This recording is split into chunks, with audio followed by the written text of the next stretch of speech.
Welcome back to Inside the World of Box Lacrosse. If you watched the other section and you thought, hey, they're wrapping up the show, no, that was just me losing track.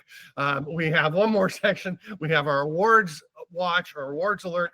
And this week we're doing a little outside the box award. We're going to say among the teams that had the great starts, the 4 undefeated teams, who has had the best start and can carry it on for the rest of the season. And we're going to actually kind of eliminate Buffalo from the conversation. They're 2-0, but of course they're going to do well. Nobody's going to go undefeated. I don't think anybody's going 18-0, but Buffalo's going to be up there. They're obviously very good. But among the teams, Georgia Swarm 3-0, Saskatchewan Rush 3-0, Calgary Roughnecks 2-0. Who carries on the award? Who is the belle of the ball? I don't even know what to call the award. The will keep it going for the rest of the season award. Adam? Well, yeah, I mean, not to start off and be a Debbie Downer, but let's get Calgary out of the way right now. Calgary is not going to go 18-0. Sorry, Calgary fans, you're being very impressive so far, but that's not going to happen. Now, when it comes to Georgia and Saskatchewan, obviously we've had a lot of high praise on this show and throughout the season on Georgia and Saskatchewan. For me, and yes, I might be a little bit biased because I've been in person for 2 of the 3 Saskatchewan Rush games this season, but I've been very impressed with what I've seen from them across the board. Like you were saying in the last segment, Chiliano has been really, really great. And is this the start of a period for him where he is playing his best lacrosse? He seems to be showing it right now. Defensively, they're really playing that kind of early to mid 2010s Saskatchewan Rush lacrosse, gritty, starting from the back, moving the ball up. It's been really impressive to kind of see that. And guys are finishing. Zach Mann's leading the way offensively, but so many other weapons. And of course, this has been without Robert Church, who missed his first game since, January of 2019. Yeah, so, he had 82 consecutive games he played, and they just step up with Austin Shanks, Brock Haley, Mike Trillo, and the rookie Josh Sawada making his NLL debut. The right side looked pretty solid, in good hands. Yeah, and those rookies, I actually wrote about them in my 3 up, 3 down, which was, you look at those guys between Levi Anderson and I haven't even mentioned Jake Naso, who's been very solid at the faceoff X. Really at every spot they've looked very impressive. Is it Naso or Naso? It's Naso, but you're doing so well with the dot instead of the X. Oh, did I say it? I'm disappointed in you. So yeah, he's been amazing at the faceoff dot, and it's been great to see that development. I just think that they're a complete team, and the fact that they're so young is kind of frightening for the rest of the National Lacrosse League. Yeah, I mean, Matt Accioni and Levi Anderson, also rookies, and is having 4 rookies playing big roles a recipe for success? Not usually, but I mean, you got to give them Zawada's not going to be playing all the time, I wouldn't think, with those righties when Robert Church comes back with the depth that they have. Anderson's going to do his thing. Naso plays such a big role for them getting that face-off spot, which again, there's no causation proven between winning face-offs and winning games, but it's certainly, you'd rather win a face-off than lose it, and late in a game it can make a big difference. Well, it is interesting though, because I forget if it was Ty Merrow or Graham Perrow. It's funny how their names rhyme, isn't it? That they did an analysis of face-offs, and yes, while for even 50% or 60% it didn't make a difference, it was once you got into that 80-90% win percentage where it did start to trend in a positive direction, that face-offs did matter. And I know, being in the post-game press conference with Rochester after that Saskatchewan Rock, Naso won 25 of 30 face-offs, and so much of the conversation was, man, if we only had a few more possessions, because yes, you're not going to convert every face-off win, but if you can convert, let's say of the 25, you score an extra 3 goals because you've got those possessions, that is a difference maker. So, but another point that I just wanted to make, kind of like, not every rookie is going to step up into that moment and really make it theirs, but I think that they have the rookies that are able to do that they are playing beyond their years. Levi Anderson, not only his physical size, but you can see he's mentally tuned in. Brock Haley, you had called him. I forget if he was your rookie of the year prediction. Dark horse, yeah. Yeah, and you're seeing him just really embrace that role. So I think that they've got the guys to do it. And also, you mention Shanks. I mean, he is really looking like a signing of the season. It's an amazing pickup for them. So it's really just been impressive to watch. They've got that other kid playing well. What's Mans? Zach Mans? Yeah. Wow. What a week he had. What a season this kid is having. He is looking fantastic. And I'll tell you, I heard somebody pointing out the trade where Saskatchewan sent Mark Matthews to Toronto, and people were like, holy cow, what are you doing? Well, it's worked out pretty well. They got Zach Mans, who's been fantastic.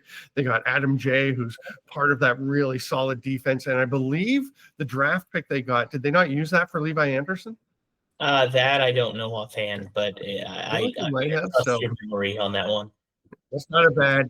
Right, because we looked into this last year and that was huge. So I was not a big Zach Mans fan. I was on the opposite end of it, and after Stamper educated me on it, the biggest things I've taken away from our shows together is it takes at least 5 possessions to get a goal. You need 20%. So unless you're winning over 80% of the faceoffs, it really has zero effect. And the other thing is really hitting that 80% for your defense. You can't let them get that many shots. It was essentially, if a team's getting a shot a minute, you have not benefited your goalie, is what I took from all of Stamper's things last year. The numbers of it, I had no idea, but now that I'm starting to kind of understand the large progressions, it is funny how much that really plays into it. And as we're going forward with Dobson and the rush with Chigliano, I mean, what do you guys think? Who's going to have a more successful season? Which goaltender will stay hotter, I guess, is my main question with these two teams. I want to touch on something you said first quickly, is the late, great Dave Huntley, one of the all-time great minds in lacrosse, and just one of the best people in the game of lacrosse. He used to say with the Philadelphia Wings, I remember a player from his one of his Wings teams saying, hey, Hunt said, look, the best goalies in the league maybe stop 80% of the shots. So if we get 100 shots in a game, we should score 20 goals or more. And they played like that, right? Like you had Ethan Iannucci and Jeff Snyder winning the draws and going, and it was a green light, and it was pretty fun to watch those Wings teams play. It didn't quite work out how they planned, but it was pretty fun. In terms of the goalies, I mean, like if you'd asked me before the season, okay, I guess I was on the Frankie train. I think Dobson's really good as well. I think Frank Chigliano's just figured a lot out, and they're both such good defenses too. I mean, you got Jordan McIntosh in Georgia. I'm going to waffle like crazy on this because I just don't know. But if I had to pick somebody, I think I'd go with Chigliano. Yeah. I think I'd agree with that, only because from at least what I'm seeing right now, I have a little bit more confidence in the consistency of the Saskatchewan Rush defense right now. Not a knock at all on Georgia's defense, but also want to go back to a point I think I mentioned a couple of weeks ago where I had actually asked you, is this the year that Brett Dobson solidifies him as a top-tier goaltender? Well, let's keep that train running, Brett, because I'm liking what I'm seeing. I always love when my questions / predictions or thoughts come to fruition. Questions are great, right? Preseason questions, because if it works out, you can say, see, it wasn't just a question. It was kind of a prediction. And if it doesn't work out, you can say, I was just asking. It was just yeah. It's the way to go. It's a whole game of politics, this is.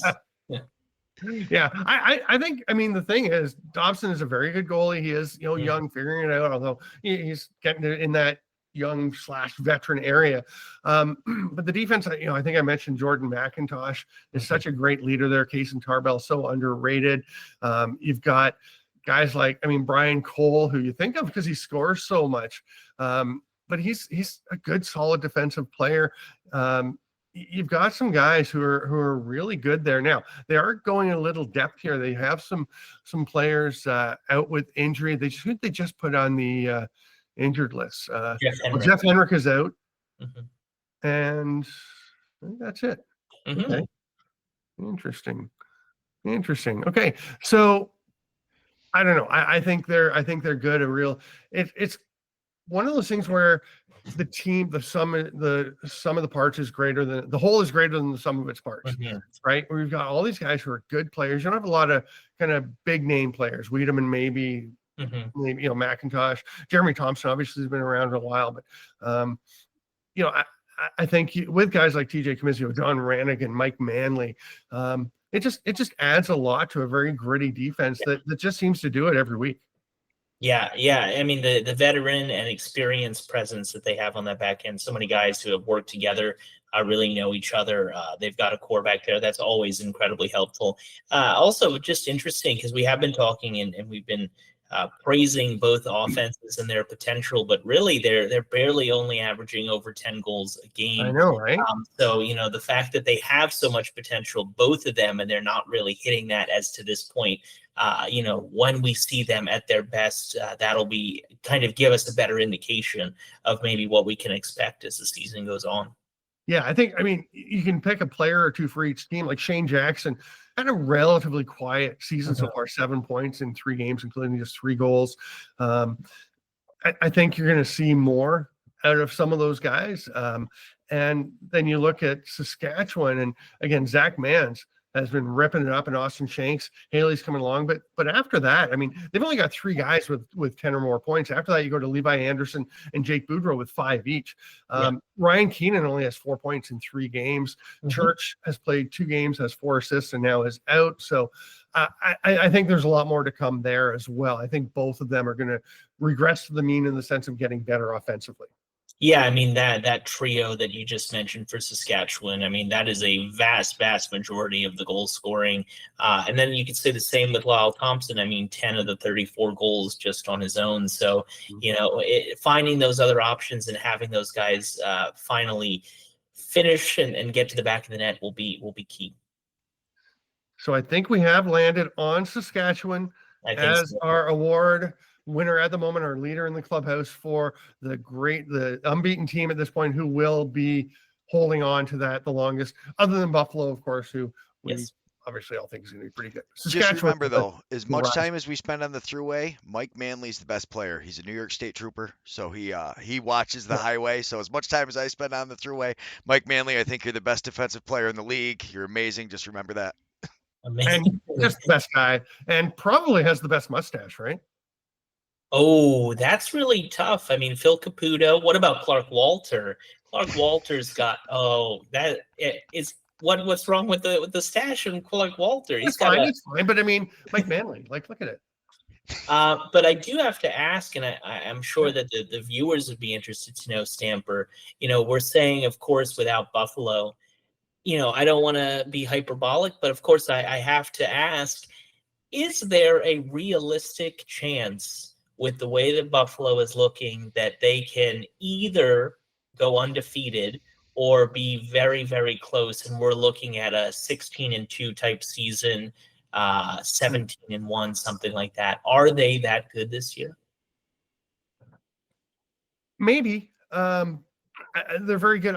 They're not going 18-0. I don't think they're going to have a night where, I mean, even Matt Vince, arguably the greatest of all time. I know Dallas Elliott and I know Bob, but I mean, he's right up there, right? He's going to have an off night for sure, and they're going to lose a game or two. I think they'll win a lot of games. I'd say they could be definitely in the neighborhood of 15, like Toronto had last year. Somebody's going to do it, right? Somebody's going to have a really good record.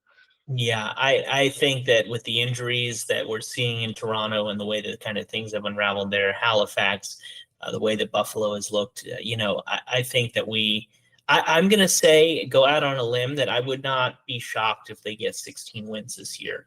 They really do look that good. We have 18. Yeah. No, I think if there was a team that was going to go 18-0 that I've seen during my time really covering the National Lacrosse League, I've never felt more confident in this year's Buffalo Bandits. So that's what I'll say about that. But again, Levi says Buffalo will go 18-0. Write it down, put it in. Send it out of Twitter and send it out across the internet. There you go. End the show right there. There we go. Okay, I will do whatever Adam says, so we will wrap up Inside the World of Box Lacrosse this week with Adam saying the Bandits are going to go 18-0. He is Adam Levy. I am Steven Stamp. Thanks again to Greg Beecher. And, of course, thanks to all of you for joining us here on Blue Squatch Productions for ITWOBL. And the very happiest of holidays, the merriest of Christmases, the most joyous of Kwanzaas, whatever it is that you celebrate, we wish you all the best over this holiday season. Absolutely. And don't be afraid to leave a comment. Let us know what topics you'd like, Yeah, maybe which award guy you'd let us know. Comments really help the algorithm, help push it out, and it helps us let us know what you want us to talk about. So thanks so much, we'll make up everybody. awards Yes, I to talk like it. about. So Yeah, make up suggest. some. I love it. All right. Thanks so much, you guys. I really appreciate it. I still say I have the best view in the house. All the work is just kind of, that's a little added, but no, I love it. Thank you. And we will see you guys next week.